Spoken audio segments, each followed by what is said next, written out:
Hello and welcome to the Clash of the Reds podcast. I am your host, Relieved Guna, Danielle over here. I have an esteemed guest panel. As people can see, I'm wearing my John Cena top in honor of the GOAT after he retired on Saturday night.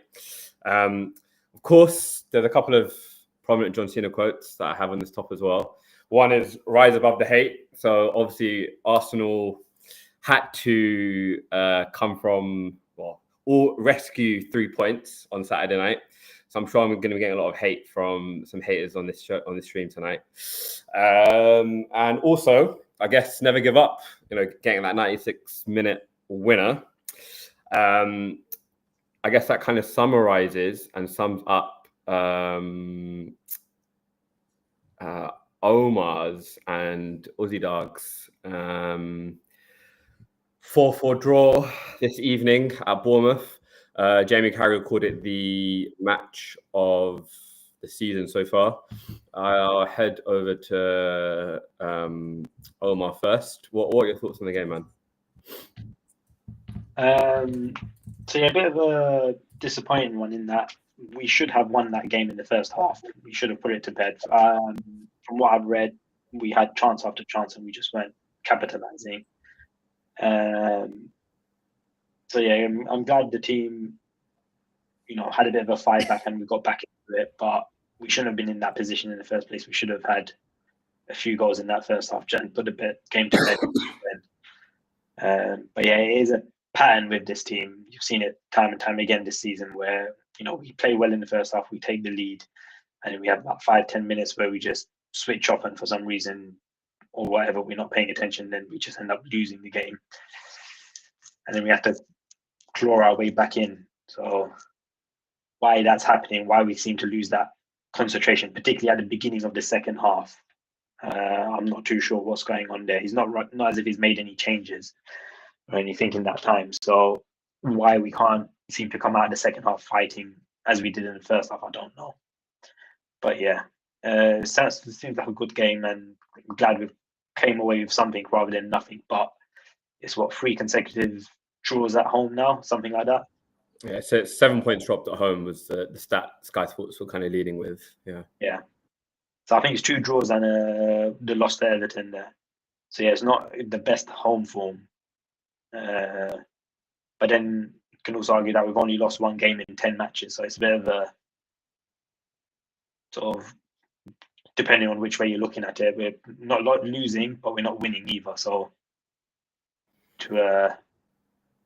if we want to secure Europe, at least 6th, 7th, 8th position, then we've got to make sure we start winning these little games. So at least that way we can then, if we do lose against the Arsenal, the Liverpools, the Man Cities, at least, we've got a bit of leeway between the other spaces. But if we're dropping points in these matches, we're not going to get what we need. We'll end up finishing below that. So, yeah.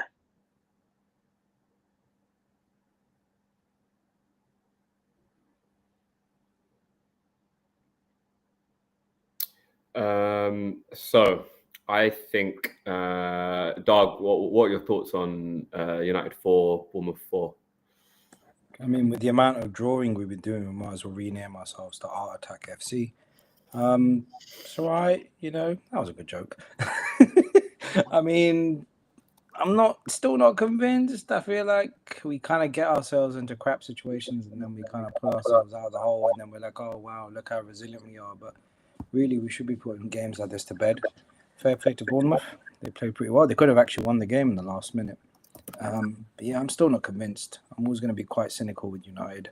I'm not sort of convinced just yet, but I think Amarin seems to have a plan, seems to have something going in his favour, but he's just lacking that killer instinct at the moment. So I'll probably say United's about 50, maybe 60% of the way there yet. They're not fully formed as a team. Yeah, I mean, as I was looking at the goals United conceded, it's just that same issues that you've kind of had all season, really. Like, your midfield has just been sliced through like butter, time after time after time, and I think Iraola kind of identified that as a bit of a weakness for you guys. Yeah, I mean, Zahid, you clearly watched all the game. What was your thoughts? I thought, I mean, two of the goals for both sides were free kicks. But I felt that it did seem like United were just getting sliced apart, but it was a very open game. I mean, the 4-4 finish, of course. But yeah, it's not the United of old, you know. You expect them to sort of hold out the game, let them get on with it, win the game easily. They don't seem to be able to close out games. They seem to be quite open. I feel like maybe it's just Amarim's style of play. It's one of those things where it's just constant back and forth, constant attacking, and not really putting much into sort of controlling the game and seeing it out. I mean, you got to give Bournemouth credit as well. They obviously knew the style of play that Man United were going to come up with, and they clearly took it to them. They were unlucky, maybe, not to get the win in the end.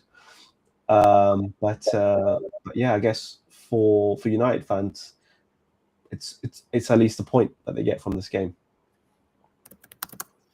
Yeah, Petric made a couple of actually it's Lammen, sorry, keep mixing their names up. Made a couple of really crucial saves at the death for United, and basically, like it very well could have been a loss at the end there. Yeah. I mean, if you look at the stats from the game, I mean, your favorite XG, United were like 3.29 compared to Bournemouth's 1.86. So, and they had 25 shots compared to Bournemouth's 14. Shots on target were equal, actually. United had 48 touches inside the opposition box, whereas Bournemouth had 24. But yeah, otherwise, all the rest of the stats were fairly equal. It looked like United were basically the more attacking team, but clearly from the result, they couldn't defend well. But I don't know. I really don't know what Amarim is going to do and where he's going to go in terms of being able to get some balance in this team, because I feel like this is just a constant thing. I mean, I don't know necessarily what his team in was it Sporting, what his Sporting team was like in terms of whether they had any defensive solidity, or if this is just how he plays, you know. Yeah, that 3-5-2. I'm not sure if it is how they play. I mean, maybe Omar or Darg might have an idea about his kind of performances at Sporting in terms of his like. I'm just reading at Tamim referring to Amarim as Scamarim. I don't care what I honestly don't care what formation he picks. Is it 4-4-2-3? I don't care. Even if he plays 4-4-3, something about this side, man, they're a bit directionless, I swear. Every time I seem to get a bit excited by something they're doing, they then decide to remind me that, we're still Man United. I'm a bit concerned to see what will happen if one of the main players get an injury. So, if he gets injured, for example, United he's off to AFCON. So yeah, this will be his last game before he goes. Him and Ahmad are both off to AFCON. Yeah. Amir was asked about it in his post-match, and he essentially said, well, that's the fun thing about being a manager. Like, you have to come up with solutions to problems. He's going to go to a 4-3-3 whilst they're away. So we'll have to see how that plays out. Is that what you said? I don't think he said it, but that's what they're supposedly they've been seen in training doing 4-3-3. Oh, right. Okay. That'd be interesting. I mean, he seems to like Dorgu for some reason, where they will play him as an auxiliary to Ahmad. And like, you do have options, like maybe just moving Cunha over to the right and having him as a bit of a wing back. Be interesting. According to just some quick research that I've done, Amarim had the highest clean sheet percentage in Europe in the 23-24 season before he departed for United, when he was with Sporting. So clearly figured it out in Portugal, but I don't know what's happening at United, really. I guess he's not got the players that he wants. But I mean, United have spent so much money over the years, trying to build a team. It doesn't seem that. I don't know. Did Euro play today? I think he came on as a sub. I mean, when United signed him, he was supposed to be like the next generation of defenders. He doesn't even start the games. I don't understand. That's only more recently. Yeah, the last few games has not been starting. According to BBC, he started on the right today. Which match was it? He came on. He got replaced by Lisandro Martinez in the 69th minute. Yeah. What was interesting from I guess from an Arsenal perspective, obviously Aiden Heaven, our academy graduate, played 90 minutes for them and has been playing consistently for them as well. So I guess that's kind of interesting from that perspective. That obviously he left Arsenal to try and get 13 minutes. He's quite literally left heaven for hell. Sorry, I couldn't help myself. I'm sorry. I'll go back and mute. Just watch his career go down the crack. It's like United's a meme club, man. It's like Zara, you gave that really interesting statistic about Amarim's record at Sporting. Louis van Gaal, before he became United manager, was actually a competent, well-known manager. Now he's a meme. That's just what this club is. It's just meme central. Yeah. Again, back on mute now. Sorry. I miss Eric, yeah.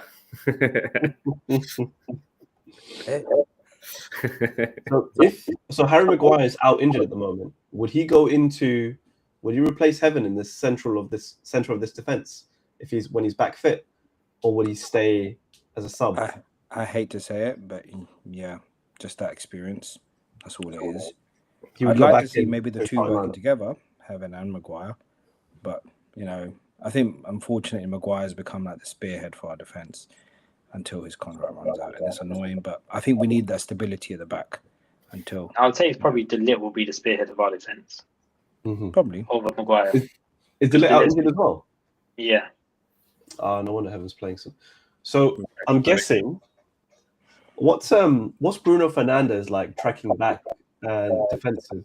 Because obviously Casemiro doesn't have the legs, so I can see why your team's getting split down the middle. That's where the talk is to sign a defensive midfielder. Someone like they're talking about Carlos Baleba from Brighton or Elliot Anderson from Forest, and who's the third one? There's three that they were talking about. What happened to Ugarte? He seems to be frozen out a little bit, I think. I don't think Amarin's fancying him. Said that he has not been performing to the standards that he was when he was at Sporting with Amarin. So I think it seems like rumours are he's probably going to be on the move in January as well. That's insane, considering he was playing for Amarin at Sporting. Yeah. He bought him to United. No, Ten Hag bought him in. Oh, Ten Hag bought him, sorry. Yeah. But yeah, I mean, it's the same manager that he played under, and he can't. Yeah. I mean, yeah, unless maybe you'd think he would adapt well to the system, but yeah, that's very strange. Although having said that, he went to United via PSG first, so he went from Sporting to PSG, then to United. Do you think with the? I mean, I'm just looking now. Kobe Mainoo didn't get an appearance today. He came on. He came on. Did he? Yeah, he came on. Yeah. The last 20-ish minutes, I think. Oh yeah, sorry. 61st minute, he came off Casemiro after he got a yellow card in the 50th minute. Just on that, Kobe Mainoo's brother Jordan was at Old Trafford with a free Kobe Mainoo top, which is not very good optics for the club or Amarim. It's just going to make the situation worse for Kobe. Yeah. Why would you do that? Yeah. It's not helping. Sometimes families make these things worse than they actually need to be. Yeah. But yeah, that reminds me of United are still sixth, man. They share the same points as Crystal Palace, unless I'm mistaken, and Liverpool. So there's 4 teams on 26 points, and with like only 3 goal difference between them, or something like that, 3 or 4 goal difference. I'll go back on mute. Sorry. Okay, no, it's a good point. I was telling my missus that who's a United fan. She was like raging at the TV, turning it off as you guys were losing. And then when Fernandes got his equaliser, she was like, okay, let's put it back on again. But I was telling you, look, I think last season you would have lost this match. For sure. And you have to look at it as the steps made in terms of slowly climbing up that table, getting points where maybe you shouldn't have. I mean, but based on Zahid's stats that he read out, like it seems United probably could have been deserved winners, but Bournemouth outperformed their XG, which again, it was quite surprising, but based on the chances they've had, but yeah, they're probably low quality chances based on XG stats. So yeah, again, just a very interesting night of Premier League football. But just before we went live, we were talking about the free kicks, the set pieces. Zahid, you mentioned them. Do you want to just talk through them a little bit? So Fernandes had a postage stamp. Yeah, it was a cracker of a free kick. Yeah, top wins for sure. That was pretty much unstoppable. I don't think the keeper could have done anything about it. It was perfect position as well, just outside the box. So, you could criticize Bournemouth for giving away a free kick in that position. But then Marcus Tavernier also scored a lovely free kick. It was sort of low, curled around the wall, but it was at the keeper's near post, so the keeper could have done better. Maybe his vision was blocked, but then is that an issue for how he set up his wall? Yeah. But it was a good game. I mean, it was a high-scoring game. It was a great game for Monday night. So yeah, as a neutral, it was great to see. It was back and forth as well. So wow, neutral. I was cheering Bournemouth on, getting some death stares from the missus. But yeah, it is what it is. Is that why you're in the red house? Yeah, you're not allowed to go back inside. Anyway, I didn't introduce the Scout contingent. So Zahid and Tamim, how are you doing both after your back-to-back wins, as Sparks pointed out to me offline? One win against Inter, one win against Brighton. How are you both feeling? I'll let you take it, Tamim. You can start off. That's pretty nice, just to get a win on the board. I didn't watch the Brighton game, so I'm only sort of going by highlights and stats. But yeah, it seemed like it was quite a difficult game. It seemed pretty close, actually. It was nice finishes by Ekitike. But looking at the stats, the XG was pretty similar. Brighton had quite a few shots as well as we did.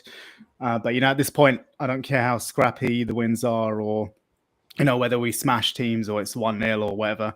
I'll take a win, at this point, especially given our form over the last few months. So that's quite nice to see, not concede any goals, score 2 goals. Yeah, I'll take that over the weekend. Into game, very happy with that, actually. I felt we were definitely the better team in that game, actually. And to do what we did to Inter away from home, I mean, it's not like we destroyed them, but we held most of the ball. As far as I remember, we created more chances than Inter. We weren't great, but again, given our last few months of form, to do better than last year's Champions League finalists at their own ground, yeah, I'll take that again. I would have taken a draw, to be honest with you, before the game. So yeah, a win was a bonus really at Inter. So pretty happy. Yeah, it's only 2 wins on the trot, but a win's a win. It's been quite rare the last few months, so I'll take it. Pretty happy. I think if you would have asked me, I mean, I've had like a roller coaster of emotions about everything that's happened with Salah. And so Monday night, he I think it was on Monday when the team had traveled to Milan. Obviously, he was left in Liverpool, and then he posted that picture of himself training alone in the Liverpool training ground. And I mean, I saw it, and I follow Mo Salah on Instagram, so I know he regularly posts pictures on his story of him training or him just working out either at home or at the gym at the training ground. So it wasn't that deep for me, but it was clear to see what he was trying to portray. Like, he's on his own. He's still supporting the club. You know, he's still there. He's still at the club training, but he's doing it on his own. And again, you know, showing how he feels like he's been thrown under the bus by the club. Blah blah blah blah blah. And then there was lots of stuff swirling around on social media about how he could have said, you know, he could have given some encouragement to the team, or like, you know, hope for them to win while he was away. But clearly, it was all about him at that time. But I mean, since then, obviously, then Tuesday comes along, and I really want us to win. I mean, we needed to win to be able to. If we didn't win that game, we wouldn't have accrued enough points to be able to potentially finish in the top 8. The maximum we could finish is in the next sort of lot of spots, and then we would have had to play 2 extra playoff games if we progress further from that point. So it was a crucial game that we had to win, and it was a typical. It was kind of what I expected, to be honest, because this has happened. I can't remember if it was against AC or if it was against Inter as well in the past, where it was a scrappy game and we managed to win it at the end. But I mean, in general, I felt that we played well as a team. Inter didn't create many chances. I thought we played quite well. We had a lot of the opportunities. I mean, if you look at the XG that Inter had, it was like 0.43 compared to ours, which was 1.47. We had more shots. We had more shots on target. I mean, in general, I feel like it was a pretty close game. But yeah, I think I'm glad we won. Obviously, the penalty that we got was, I mean, fans in the Premier League would consider that to be a soft penalty. And by fans, I mean Daniel. But looking at that, I was like, Bastoni can't tug the players. I think, was it? I can't remember who it was, whose shirt he pulled. I think was it Wirtz? I think it was Wirtz. I think Bastoni pulls Wirtz's shirt and he goes down. I mean, come on, like any European game, you know the refs ref differently to the Premier League, and that's going to be given, especially when it's slowed down in slow-mo. Like, of course, I don't know why everyone in the UK thinks that was a soft penalty. I mean, clearly it would have been given. Before that, actually, we had a goal disallowed. I think, you know what, actually, before I finish that point, there was a penalty given in the Premier League recently, I think on Sunday, by the ref, but then it was given as offside. On VAR check, it was given as offside, so it was rescinded. But it was still a shirt tug, similar to what had happened in the Liverpool Inter game. So clearly these things do get given by refs in the Premier League as well. So I'll scratch that point. But before that, there was a goal ruled out. I think the ball somehow, it came off Van Dijk onto Ekitike's hand, bounced up, and then Konate headed it in, and it was given. It was ruled out for a handball. But anyway, I mean, I'm so glad we won. We needed that win more so to like try and get past all the drama that happened with Salah beforehand on the weekend. So I was really happy with that. And then in the game against Brighton, we started the game really well. We were pressing from the outset, sort of returning back to a bit of last season, maybe a bit of Klopp. I think the first minute goal settled like your nerves. Like the importance of getting that first goal was just evident there. So I think what helped as well was that Brighton loved to play out from the back. So that played into our hands, ability to sort of press from the front. Now, Brighton had lots of chances. If there was at least 2 or 3 chances that just whisked past the post. And I mean, if they had scored any of those chances, you know, potentially we could have crumbled. So, I mean, in games gone past, you know, maybe the luck is now turning in our favor, and you know, that will help us with the results going forward. But yeah, no, it was lovely to see us win another game in the Premier League this time and get a clean sheet. There was a crazy moment where, I mean, obviously Gomez goes off injured in the 25th minute. I mean, Salah. Oh yeah, if I go back, first of all, Salah is in the squad, which is like headline news to begin with. Like obviously him and Slot, must have had some sort of conversation to sort of settle whatever issues they had.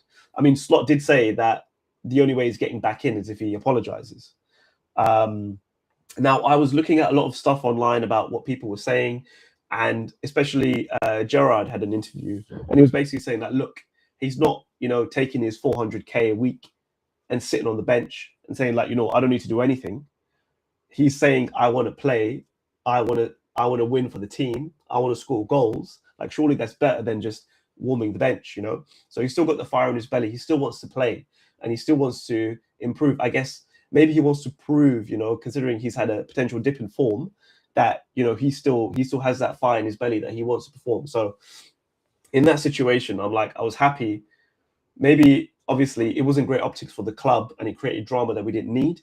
But at least he's coming out saying that he wants to play, and not that he's happy to sit on the bench and just let things slide. But yeah, so he comes on in 25th minute, and straight away he tries to be involved. There were multiple opportunities where he was actually creating play rather than being greedy like he's been in the past to try and score goals, which was really good to see. He was involved in lots of opportunities. He did have a few chances as well, which he didn't take.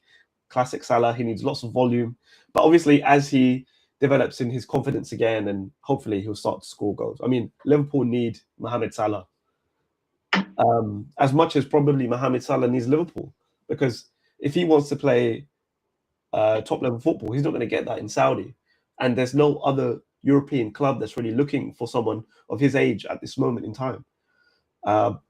Sorry to cut you off, Zahid, but Doug put, I think, an important question. The question was, Zahid, who would you side with more, Salah or Slot? So I heard Tamim's kind of reaction on the weekend about kind of basically backing Slot.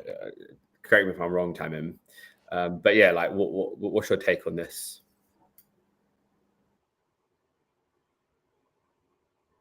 Me or Tam? Uzi. Oh, sorry. So, I mean, at the end of the day, I support the club. I'm not going to follow Salah around wherever he goes. And I mean, Slot's got money in the bank from winning last season. And yeah, no, I would back Slot in the situation. Like, I'd still back the manager. He's not made terrible decisions. He's actually made lots of good decisions, attacking substitutions early on in the season that have led to us winning games like in added time. So we've still done things to win points. I mean, when he brought on Rio with that Szoboszlai step over, when we scored the goal to win the game at death, like that happened multiple times at the beginning of the season. So I wouldn't have an issue with Slot. I think our issue, you have to look at it overall. I mean, last season, a lot of our play was on the right side. It was Trent and Salah. And Salah got a lot. I mean, most of our opportunities came from that right side. We also had Gravenberch, who had an incredible season last season, didn't get injured really, and sort of marshaled that midfield for us. But yeah, most of our play was coming through that right side. It was going to Salah, being fed to Salah, and then he was either creating or scoring goals. Whereas this season, we've signed multiple. I mean, we signed Wirtz, we signed Ekitike, we signed Isak, we signed Kerkez, we signed Frimpong. So we signed more players, and we've changed our style of play, which has become less dependent on the play all being diverted towards Salah. We've also lost Trent, and we've also lost a very dynamic, creative player on the left in Luis Diaz. And all we've got left really is Gakpo, who's like a one-trick pony, and it's too much for him on that left side. I mean, we kind of need to sign someone more dynamic on the left side to help him out. There's not enough for him just on his own. Yeah, we've signed more creative players. We've changed the way that we play, and Salah's then being fed less opportunities. Not only has that's also coupled with the fact that he's also had a dip in form. You know, he's not sort of winning his one-on-one battles. He's not dribbling as much. He's not taking on players, and he wasn't creating as much as he could have. So he did have a dip in form at the beginning of the season, but also coupled that with the fact that he's had less service, that's also caused problems. Now he has to also accept the fact that it's fine if he has the ego that he has and he's scoring goals. Like, that's fine. As long as you're performing, you can have that ego and you can expect or demand to play. But if you're not playing well, at the end of the day, football is a team sport. You can't expect to be on the team sheet just because of what you've done in the past. I mean, I could reel off all the records that he's broken in the Premier League if you wanted me to. But I still think that he is. I still think he's a top player, and like they spoke about on the weekend. I think it was again Gerard conversation. They're talking about how the fact that Suarez eventually had to settle down. He was sold at the end of the season. Had a great season at the end before he left, and I think it's probably going to be the same for Salah. I think we need him to knuckle down, finish off the rest of the season, and then be sold. I'd prefer that than him going in January. I don't know if he'll necessarily want all of that commotion with AFCON about going to Saudi anyway.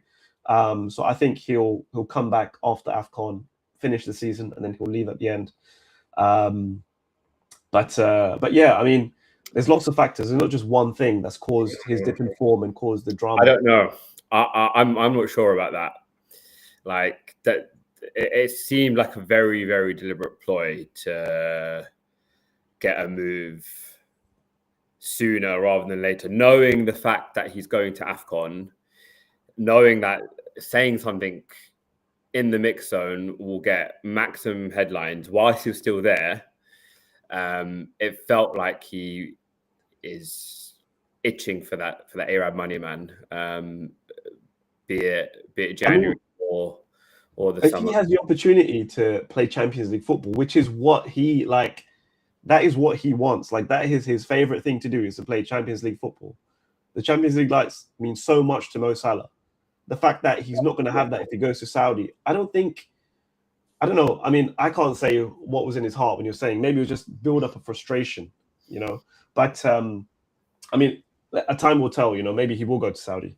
But I just don't think that the type of professional he is and the drive that he has, he's not going to be playing top level football in Saudi. But yeah, I mean, I think he was wrong to do what he did and say what he said, and it was obviously very calculated. But yeah, I mean, I don't know why Slot would have brought him in to play that game against Brighton.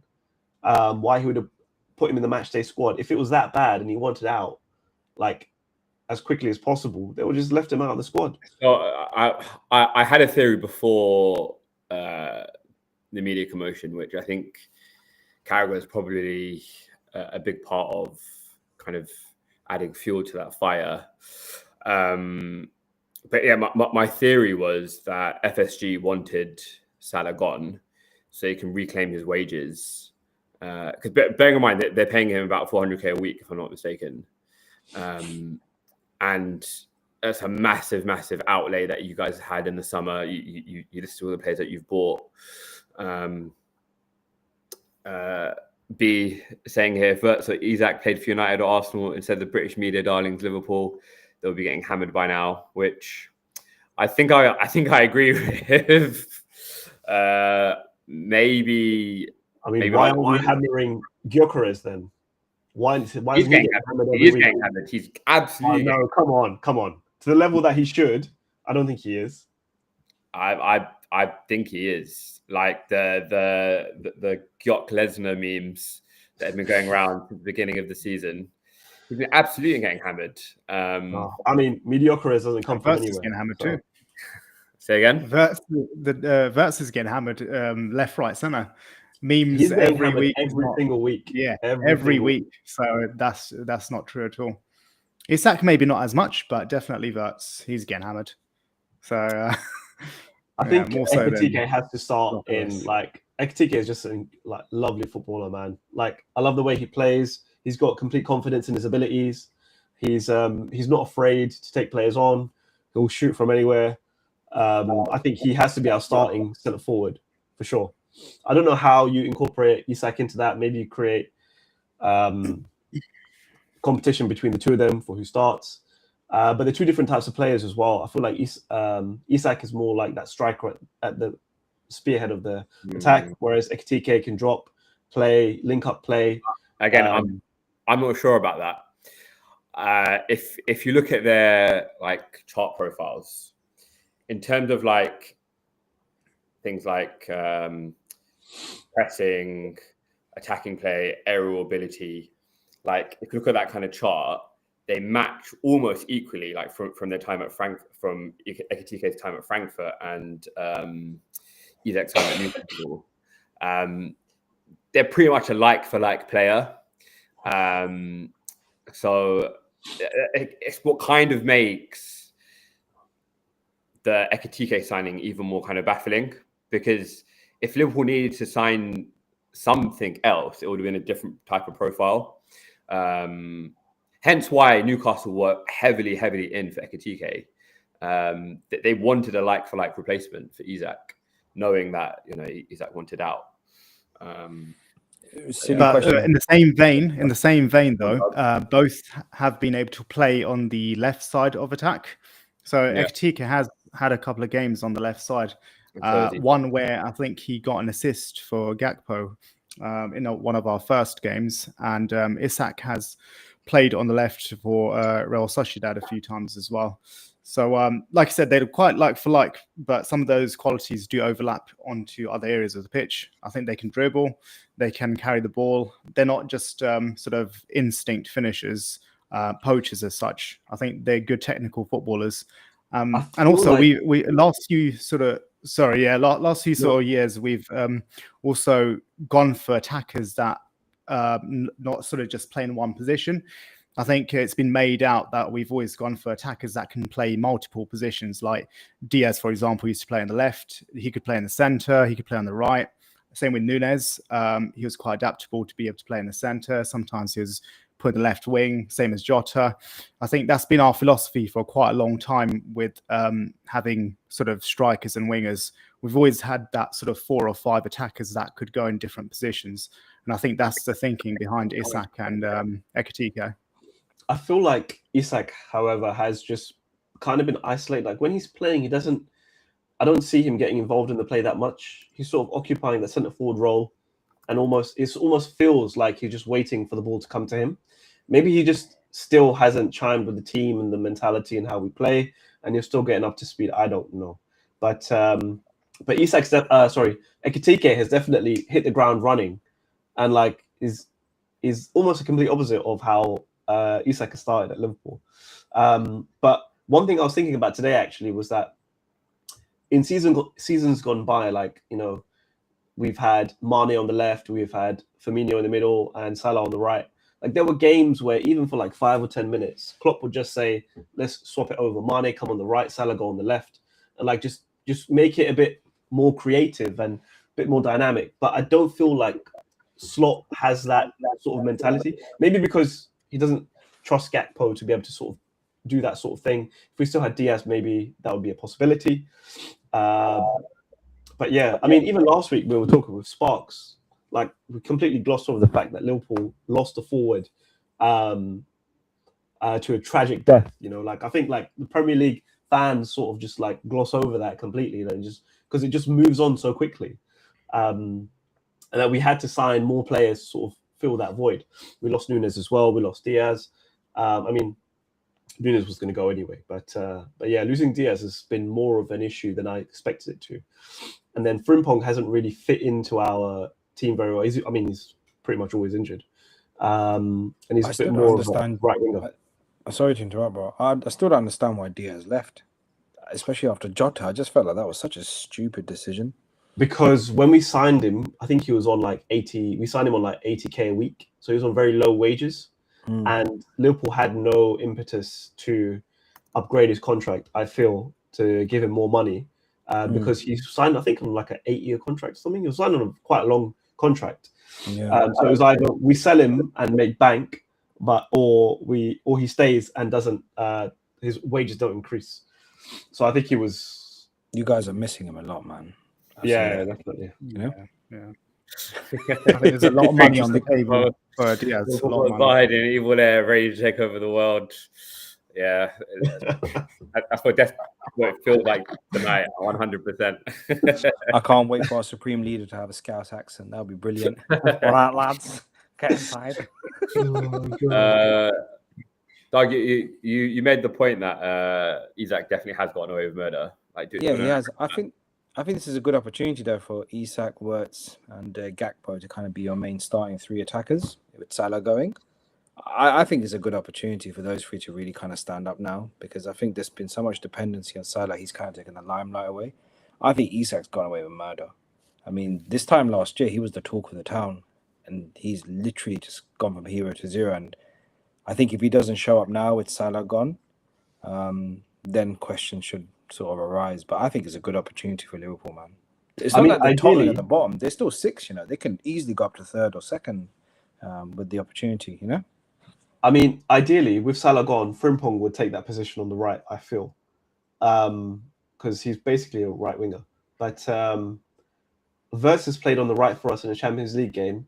But I still feel like Wirtz is the kind of player who would naturally drift into the middle. He won't occupy that right wing position. I mean, I could see Ekitike on the left, Isak in the middle, and then maybe Wirtz on the right. But yeah, I mean, I'm kind of like, I don't know, maybe I'm being hard on Gakpo, but it's literally just cut in and shoot or cut in and cross. And it's just, I'm just getting bored of it now, to be honest. We need a bit more dynamism on that left side. Yeah, I want to see Ekitike more on the left, Isak centre, whether Salah stays or not. Salah, Frimpong on the right, and I think we can keep Wirtz in the centre for sure. Even a potential 4-4-2. I know that's been mentioned a couple of times potentially. I mean, we can play Chiesa. Chiesa can play on the right.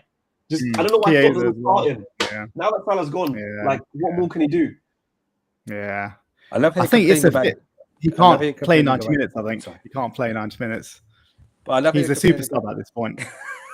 Sorry, he's at the club and he can't play 90 minutes, man. Come on. I know.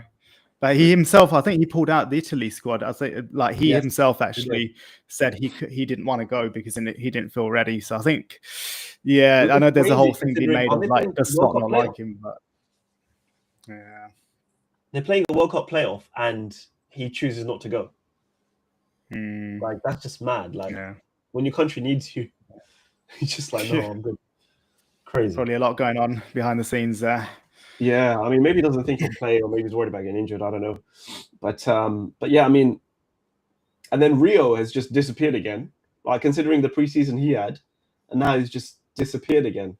But I feel like I think even the Champions League game, or no, the game against Brighton, was it Brighton game? We had like 6 subs or something. So we're kind of like our squad depth has decreased recently with injuries. Gomez got injured as well, and Gomez is out, which is standard for Gomez. I mean, I'm surprised he lasted as long as he did. But yeah, I mean, we need to sign a centre-back in January. I would love it if we signed another left winger, but I don't know if we will. But yeah, I feel like one thing maybe that Klopp did that Slot doesn't do is that Klopp would take his time with new signings to integrate them into the team. It wouldn't be like you sign for the club and you start playing straight away.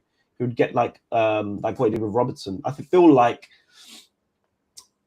Robertson should have stayed as our starting left back, and Kirkes should have been slowly sort of merged into the team. Whereas he was thrown in at the beginning. And I mean, Bradley's honed down that right back position as well. Oh, did you see as well? Konate had another lunge against Brighton. I think he got a yellow card. It was just like, honestly, it's happening too many times. Too many times now. I was watching the game towards the end, and I was just like, just keep the ball and just run down the clock. Like, why can you not? I was shouting at this TV, like, what are you doing?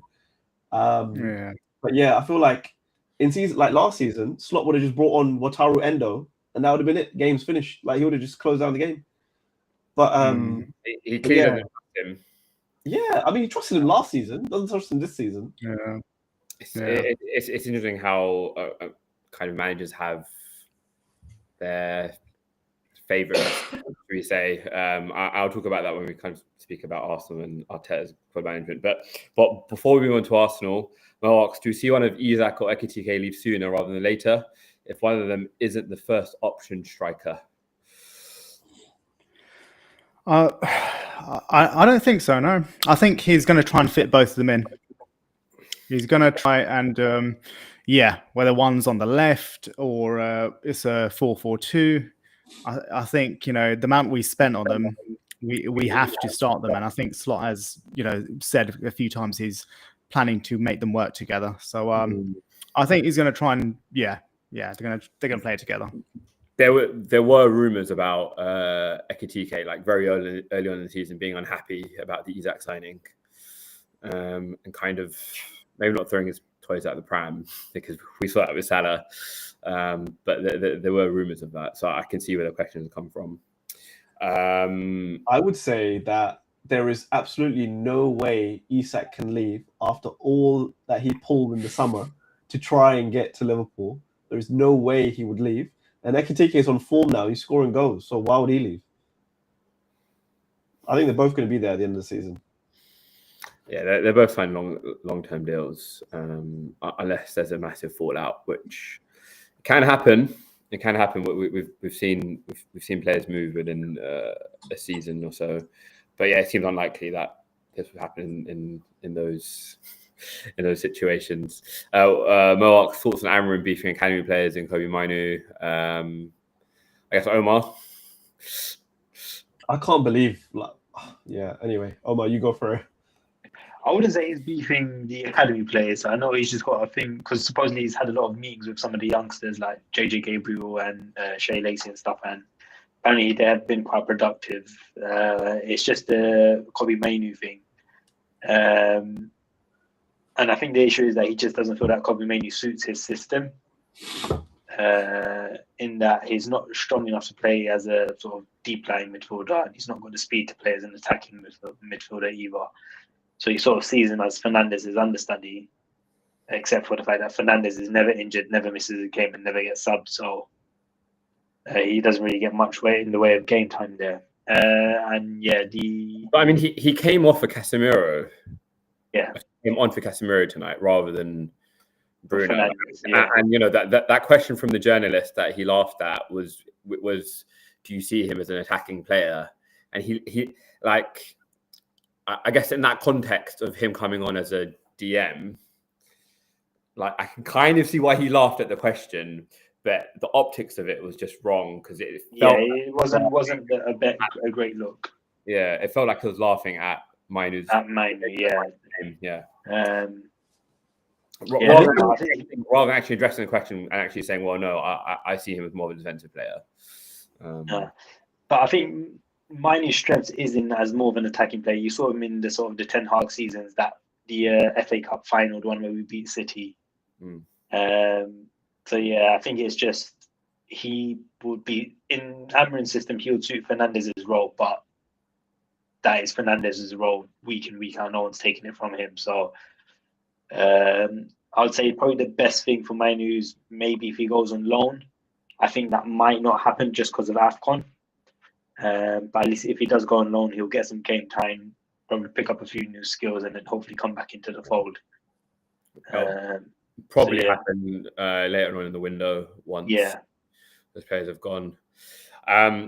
We've been going 48 minutes and we haven't discussed kind of why we love the Premier League so much and how Wolves almost nicked a point at the Emirates. Lads, any idea when Isak's preaching is coming to an end? Fair point from B. Anytime soon. Before we get on to Arsenal, I just want to ask one last thing about United. Omar, what do you like? I look at players like Carragher.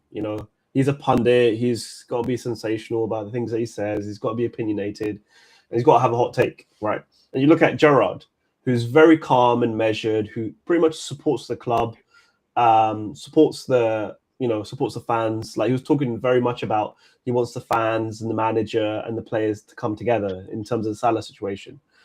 How do you feel like with people like Gary Neville, Roy Keane, Nicky Butt, all these former United players coming out and sort of criticizing, or like the voice that they have? Like, do you find it's gone to a point where they're a bit of a hindrance on the team because they're pretty much always negative?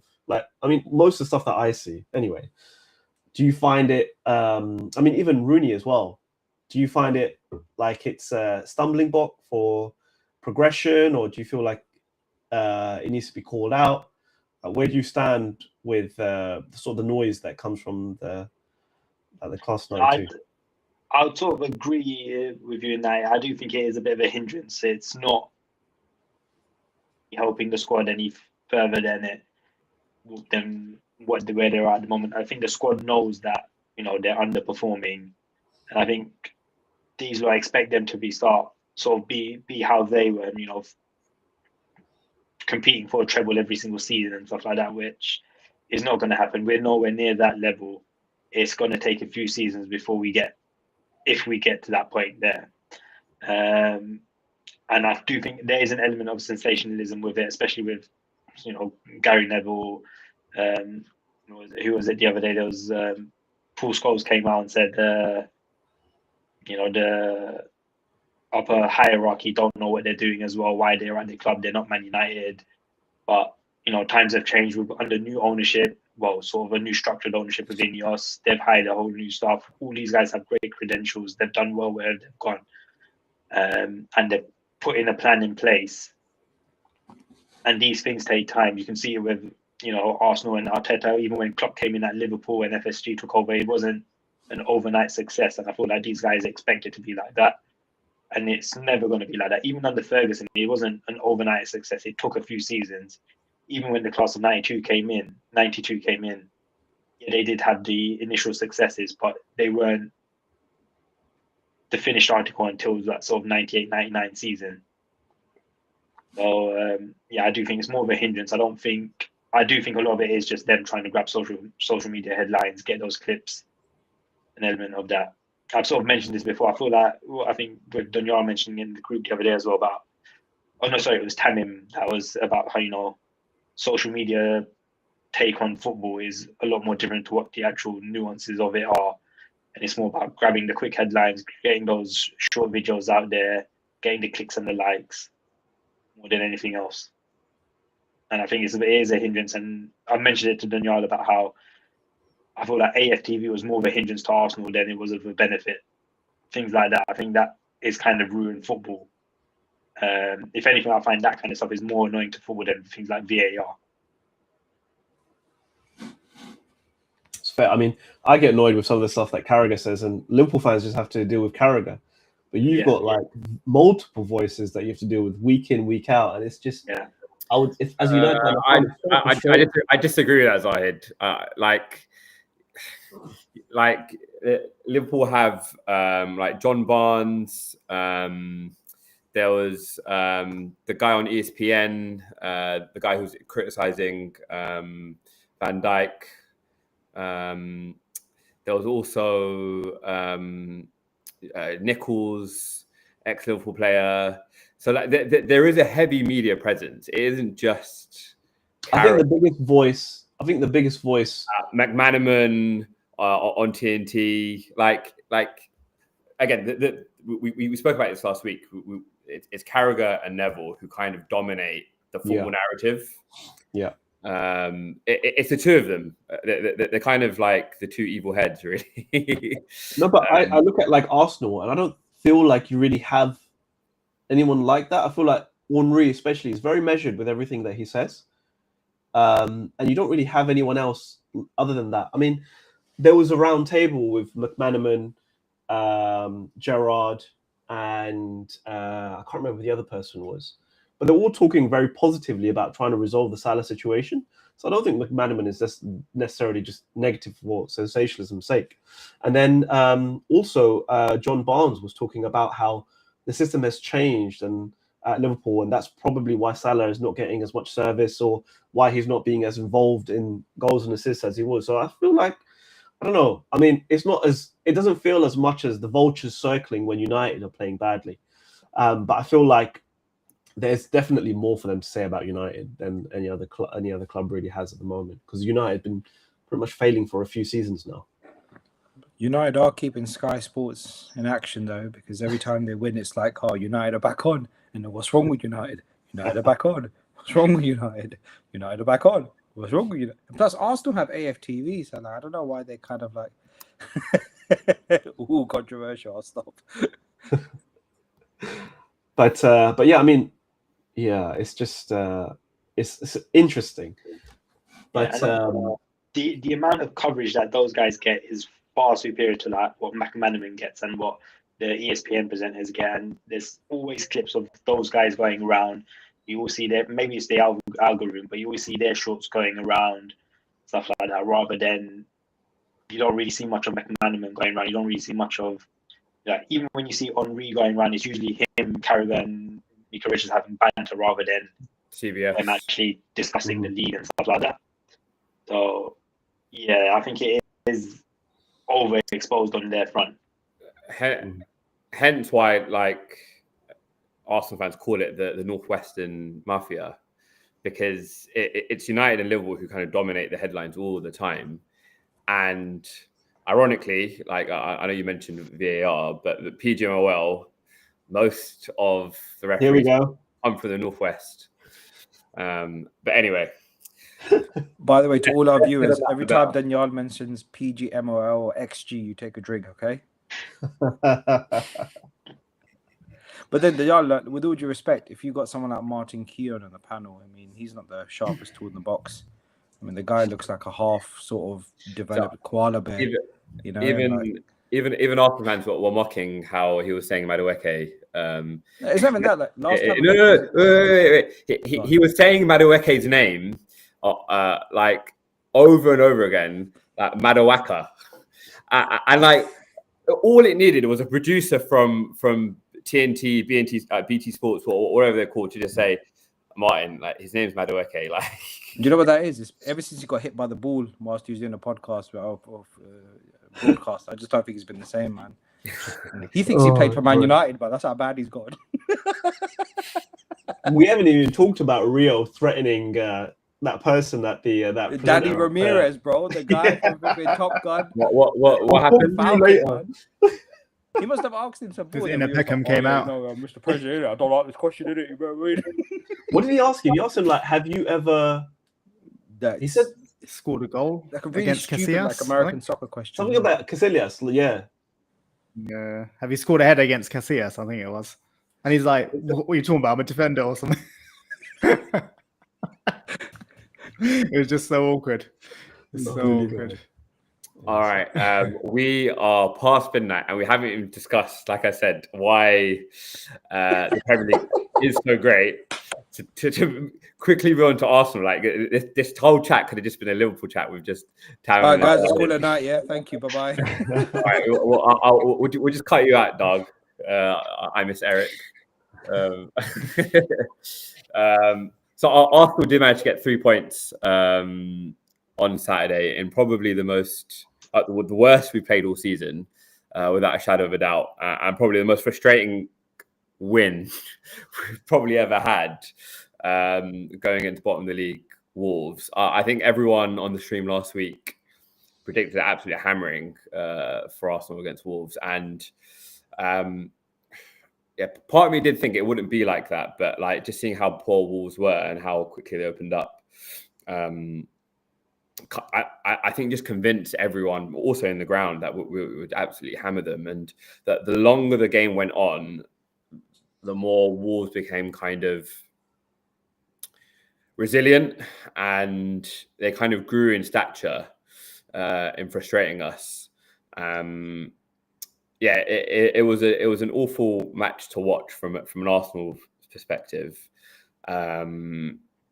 Like, our first shot on target happened to be in the 60th minute, which just isn't good enough against the bottom of the league side.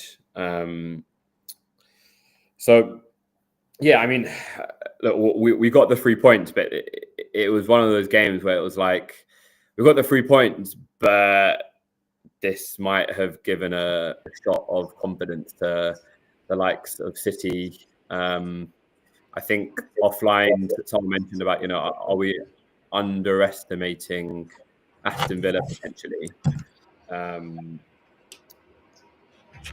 Again, like Arteta has said, Aston Villa are in this title race.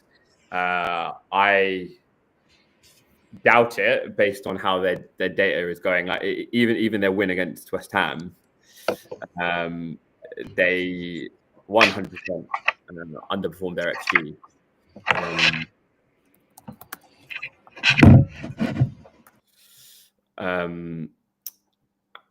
So yeah, I mean, it's going to be a very interesting tie with Aston Villa versus Man United on Sunday. Villa will win. Come on, it won't be interesting. Villa will win. I don't think so. I don't think so.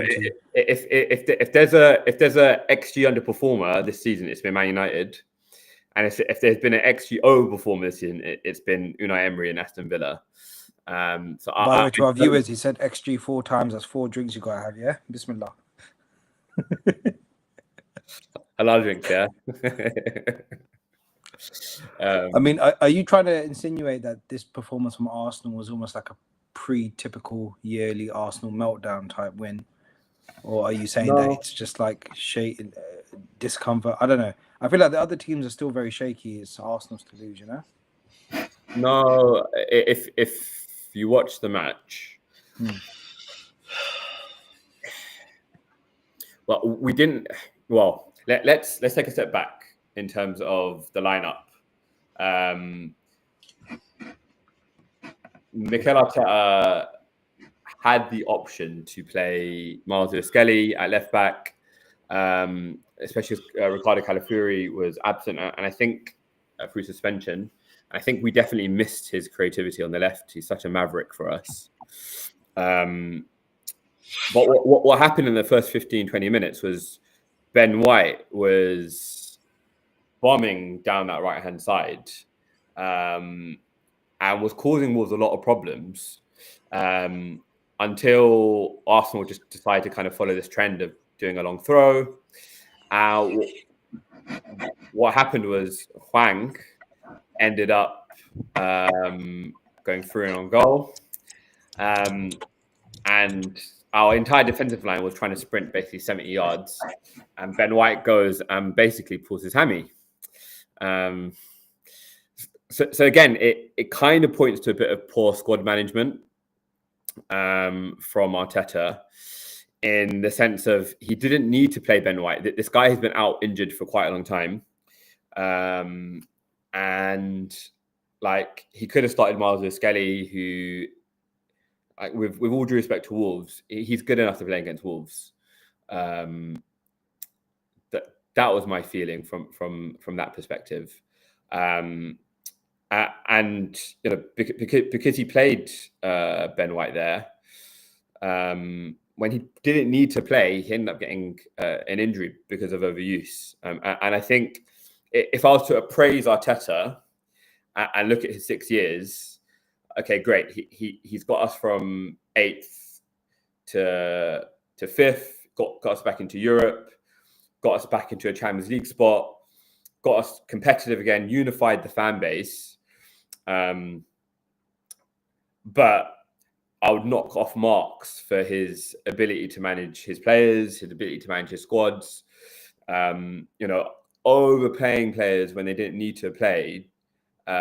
If we look at Saka's hamstring problems, maybe some of that has come from Arteta overplaying him when he didn't need to in previous seasons. So that was kind of my take on that scenario in particular. I think Zaid wants to murk you now. Go on, Zaid. Destroy him. First of all, I just got a question. So against Club Brugge, Lewis-Skelly played on the left and White played on the right. But then when Ben White went off injured, Lewis-Skelly came on and I'm guessing played on the right. So can he play left back and right back? No, he didn't. So he played on the right when he went off. So again, this is a lot of our frustrations with that lineup. Arteta decided to play Timber at centre half when he didn't need to be playing at centre half at all because William Saliba was on the pitch. Can't Nketiah and Saliba play centre backs? Yes. So what Arteta decided to do was play Nketiah at left back and play Timber as a centre half and play Ben White at right back. Again, even that kind of selection was slightly baffling in terms of like wanting to protect the player. Like, if you wanted, like, Ben White is a competent centre half. Like, he played that position for us for a full season. He played that position for Brighton as well until you converted him into a right back. Now, but because of his injury, like, now we're looking at him missing a full month of football in the most busiest time in the football calendar. So yeah, that kind of adds to the frustration, really, as to, like, this was an injury that could have easily been prevented if players were playing in their natural positions, and if Ben White just had a bit of a rest after playing so many 90 minutes back to back. So it's still 0-0 at half time. 55 minutes comes along. Before you finish, Go on. Let me just. You didn't have a single shot on target in the first half, and you're playing at home. I feel like Wolves just pretty much sat back and defended deep, defended doggedly, and now just trying to get you on the counter. But, like, yeah, no shots on target at home against Wolves, the bottom team in the league. It was poor, man. Like, there's no denying it. It was poor. It was poor. There was no invention, and I think, again, part of it's twofold, right? Like, what we spoke about, Wolves getting absolutely hammered by United at home on Monday Night Football last week, and then this expectation that top of the league Arsenal is going to come and just essentially blow them away, and I think that mentality maybe seeped into the players, like the Arsenal players, but also, like, Wolves have pride. Like, they are a footballing side with some half decent players that could possibly go into a lot of Premier League teams. So they can play football too. Like what we saw in the Bundesliga, Bayern Munich drew 2-2 against bottom of the league Mainz. So these things happen in football. Obviously, it was up to us. It was up to us to come up with the solutions. And part of that, like, Arteta should have been aware of the fact that we were coming up against a low block. Martin Odegaard, I think, should have started this game. If there's someone who can pick a lock in our side, Martin Odegaard is one of those players. Did it need the inclusion of Martin Zubimendi? I don't think so. Like, maybe this could have been a game where Rice sat as a 6 and Eze could have been on the left and Martin Odegaard in the number 10 position. And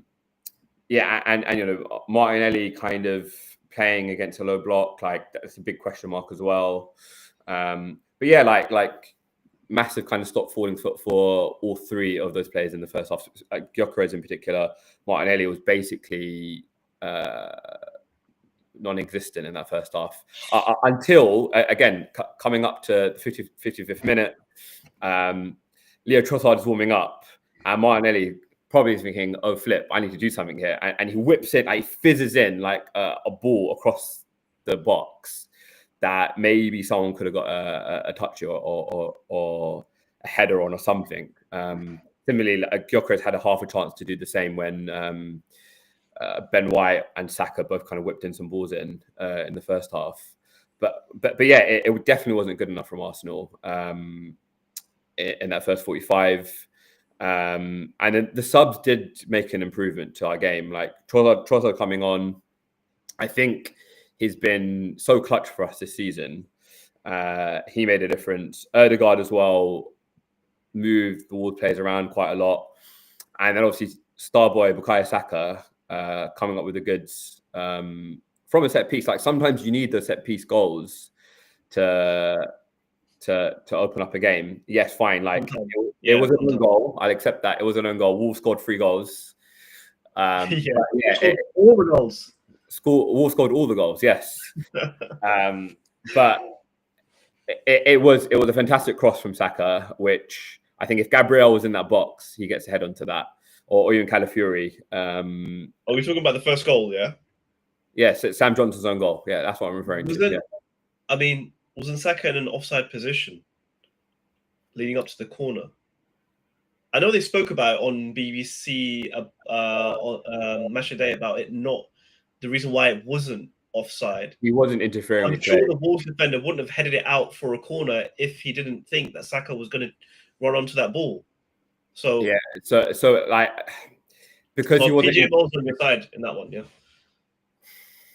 because he wasn't interfering with play, hence why he wasn't in an offside position. But anyway, regardless, the corner was given, the goal was scored, and now for me, this is where I was probably the most disappointed with Arsenal. So we had another opportunity in terms of bit of play where we could have really kind of put our foot on Wolves' neck, if you like. Another kind of couple minute spell where we played some really good football. We didn't get that second goal. And we've had this issue that, like, this season, if I think back to the Sunderland match where we did have Gabriel on the pitch, we kind of retreated thinking we're going to keep a 1-goal lead. And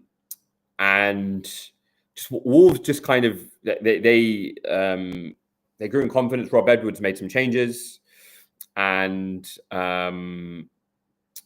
they grew in confidence. Like they started to knock the ball around. We dropped back. And we're looking at like the 86th, 87th, 88th, 89th minute. It was all Wolves in those last 5 minutes. And they decided to try and get something during that time. Like they woke up after they conceded. Yeah, they then started to play football. Absolutely. And I think this is the first time we saw the pressure of the title race affecting Arsenal from a psychological perspective. Like we just couldn't get hold of the ball, and it was just kind of panic stations. Maybe more so than what we saw at Villa from the week before, but it did kind of feel like that. Like we need to protect this lead. Like the pressure of the title race seemed to affect him in that moment of time. And of course, like Wolves' first shot in that second half would result in an equaliser, and the frustrations in the stand was palpable. I mean, people were already leaving at 1-0 before Wolves got the equaliser, and basically, it was an interesting like cross shot that sort of came off the head of yeah. So their academy graduate is an absolute beast. He's about 6'6". Really towered over Hincapié for the equaliser. And whether it was a proper shot or whether he kind of wanted to cross goal, I'm not entirely sure. But it went into the back of the net, and obviously it stunned the Emirates at that time. And you know the hate watchers were rubbing their hands. The memes were ready. The bottles were ready. Like it did feel like it's happening all over again. Like we're losing this title race, and we're only in December. Thankfully, again, Bukayo Saka came up with the goods. Absolute fluke. Like if that had come off, was it Jesus? No. If it had come off his head only, then it wouldn't have been a goal. But somehow the Mosquera managed to bang it into the back of his own net. Yeah, it was a bit of a justice, to be fair, because last season Mosquera has a bit of what's the term? History with Arsenal at the Emirates. One, he chokeslammed Kai Havertz onto the pitch. And two, he sexually assaulted Jesus by sticking his finger up his bum. So if there was anyone who was more deserving of scoring an own goal against Arsenal, it was Yersin Mosquera in the 94th minute of the game. From an XG stat to a sex G stat, yeah.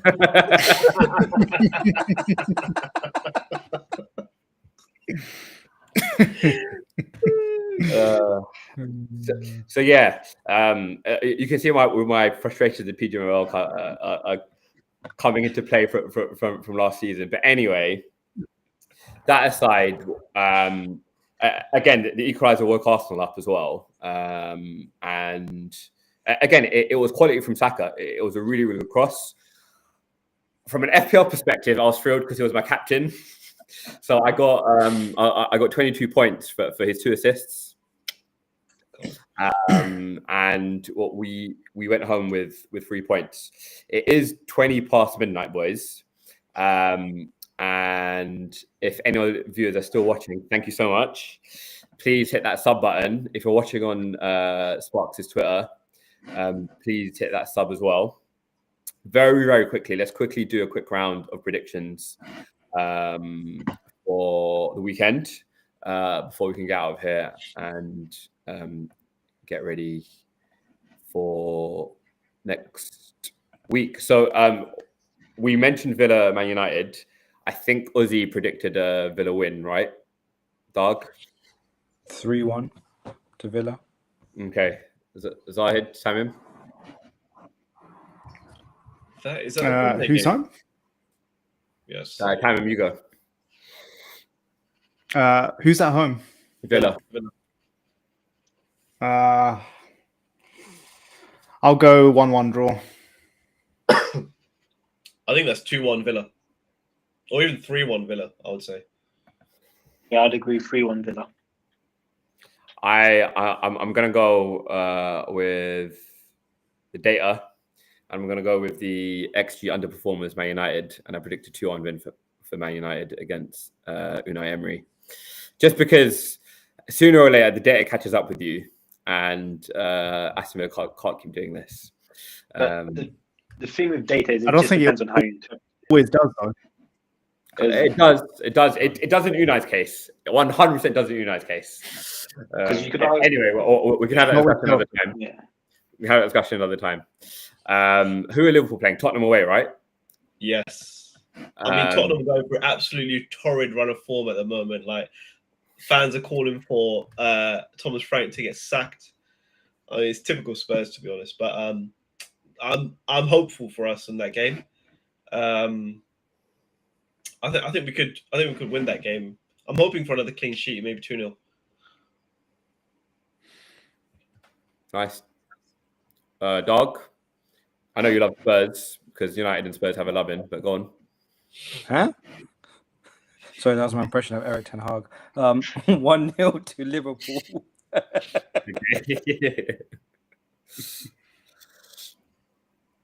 Tamim? Spurs Liverpool's always a bit of a crazy game, and I know they've struggled to score. They struggled to even get shots away, but I feel like they will against us. I don't know why, but I just feel like it. So I'm going. I feel like we'll still win. I'm going 3-2 to Liverpool. Omar? 2-1 Liverpool. Yeah, I will go with a 2-1. I can see Spurs getting a goal, but I can't see them beating you lot. So yeah, either way, like it'll be a great hate watch because one of you guys are going to lose or drop points. So that'll be interesting. Everton play Arsenal in the 8 p.m. on Saturday again. The interesting dynamic in this is that it will be after Man City play West Ham. So Man City, most probably going into that match, Arsenal going into that match will probably be second and Man City will probably be top. So that's an interesting psychological dynamic to that game. I'll let Uzi Dog go first. Dog, predictions for Everton. You may laugh. I think Everton's going to win 1-0. Okay. Inshallah. They, I'll caveat that. I'll caveat that thought. So they're missing Dewsbury Hall, Iliman Ndiaye has gone after AFCON, as well as someone else who I'm forgetting. They're missing 4 of their first teamers. So just to put that out there. Omar, Everton Arsenal. 2-0 Arsenal. Okay. Mr. Sensible coming out with a sensible prediction. Z? I would love for Everton to win this game, man. Honestly. Wow, a Scouser rooting for Everton. Look at this, man. My hate for Arsenal, honestly, is what a London Liverpool fan, bruv. What a London Liverpool fan. Go back to Ilford, fam. I mean, I know they're not going to do it. They're not going to be able to. I mean, I would hope that Some reverse psychology going on. Go on. Arsenal are going to win this game, okay? But Everton being Everton, I hope they take out some of your players during the game. That's the best I can hope for. You're going to win this game, but I feel like it's going to be a scrappy game. It's an 8 o'clock kickoff. Obviously, you're going to have the pressure of City winning. And I feel like Arsenal, like you said, Arsenal are already feeling the pressure of being the league leaders.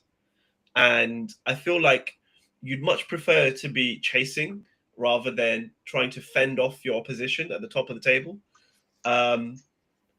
Psychologically, anyway, like it's much. I feel like it's much better to be the chaser in this situation, especially because Arsenal are not playing that well at the moment. I mean, you beat Bruges 3-0, but your Premier League games, your last 2 Premier League games, you haven't played so well. I mean, I expected you to absolutely trounce Wolves, but you didn't. You made that as difficult as you could have made it, really. So I think Everton is a tough game, but I mean, I still expect you to win like 2-3-0 with all the players that they have missing. I don't see them scoring anyway. Okay, Simon.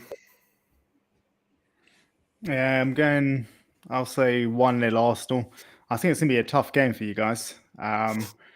Yeah, I think lately you guys have felt it, definitely. Like, if you played against Wolves 2-3 months ago. Just hear the disappointment when you said it. Oh, 1-0 off. I mean, yeah. I mean, it's not like Everton are challenging for titles, are they? So I can't hate Everton too much. But yeah, I think it's going to be a tough one. You know, you guys say that, right? Like, yeah. I've come across some Liverpool fans who still believe that the title's on, saying, it's only 10 points. That's only 3 games. You guys can bottle 3 games. I'm like, look, you don't have to worry about us. You've got the likes of Man United, Palace, Chelsea, Man City, all to collapse before Arsenal bottle anything. Yeah, I don't think we're in it. Unless something drastically changes. It's been a jet. Like, obviously, Liverpool fans have just been enamored just watching us for the last few matches. It's like, oh, no, the title's still on. The title's still on. I'm like, guys, just chill. Like, if we don't win the league, then Man City's win the league. Like, I mean, Haaland is inevitable. Like, he's incredible. Yeah. He's Salah from last season, right? We don't talk about City enough on this pod. And, I mean, I heard about some of the stuff that Ryan Cherky was doing on the weekend. Like, incredible player. I mean, I'm not going to repeat what what's his name said. Troy Deeney. What Troy Deeney said about Cherky. I don't know what he said. Maybe I don't want to know. You got a little bit too excited about the way Cherky plays. Let's put it that way. A bit premature. Fair enough. All right, I'll give my predictions, and then we can get out of here for that match. I think we win 2-1. If Gabriel's back, because there's rumours that Gabriel's pushing to be back for this game, as well as Kai Havertz. If Gabriel's back and starts, then it's a 2-0, I think. But yeah, if not, then a 2-1. But like, this is the first week that we've had off since August, and I think Arteta's going to really get into the players. Kind of, he referenced poor defensive habits that have crept into our match, and arguably like very poor attacking habits as well from that first half.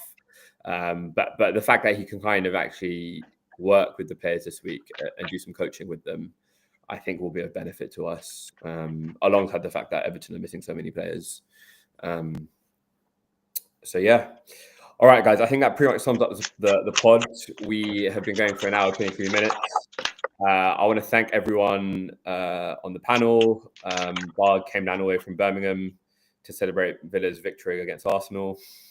He's been there all week celebrating because he's such a hater.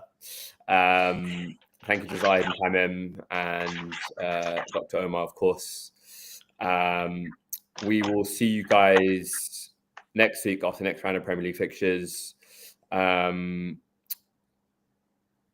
you so much. Please hit that sub and subscribe button, hit the like button, and we'll see you guys next week. Thank you very much.